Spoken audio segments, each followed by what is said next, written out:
Hello and welcome to a show where we discuss important and crucial events happening around the world. Today we have Pankaj Vohra, who is the managing editor of the Sunday Guardian, and we will have a discussion on various topics from India to the world.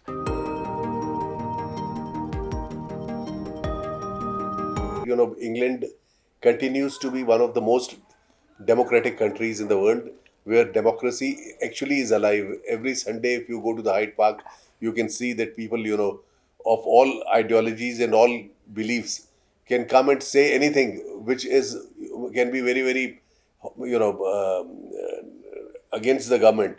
And they are allowed to say, because, that is how the British parliamentary system and British democracy has functioned. This practice also prevails in many of the other European countries. Having said that, now, law and order is something which cannot be broken down. You protest, that's fine, but you cannot take law and order in your hands and, assert yourself. People have been, protesting against the occupation and the hostilities against Palestine. It's a valid cause. They have every right to do it. But now the question which has arisen there is that it should not be at the cost of other residents. You protest, but you cannot disrupt anybody else's life. And it has taken an ugly turn because it has racial and ethnic overtones and undertones, where Cleansing. people who are protesting are normally, most of them are from either Asia or from North African countries, so, and belong to a particular faith.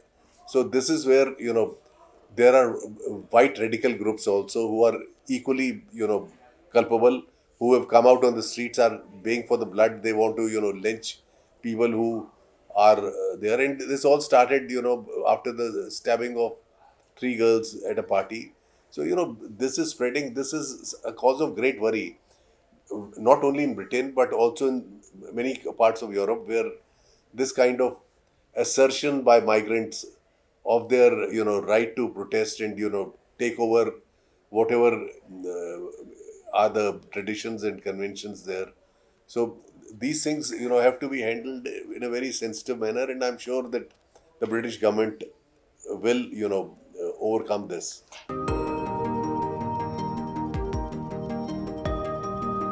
Immigration is a big issue in all these countries, who have allowed people from many other countries to come in and settle there.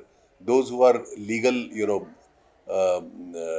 migrants enjoy the legal rights which are, given to citizens, and these things have,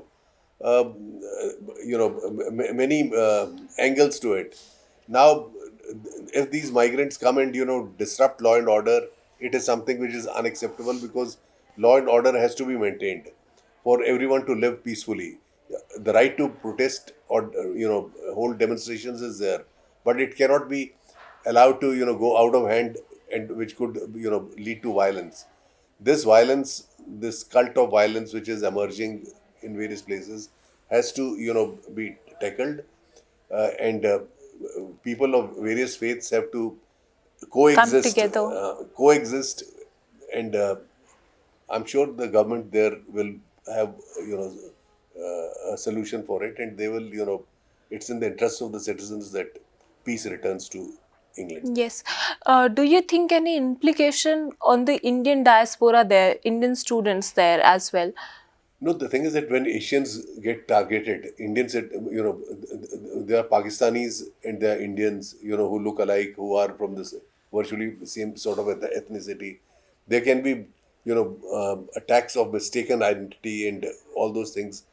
And when Asians get targeted, Indians cannot be, Spared from it. segregated from it. I mean, they will also have to, bear the consequences, even if they are not involved in any of these activities, because when you are walking down the street in a place which is having demonstrations or people who are radical, whether they are the whites or the Islamists, you can be caught, and uh, Yes, of course. anything can happen to you. So one has to be very careful.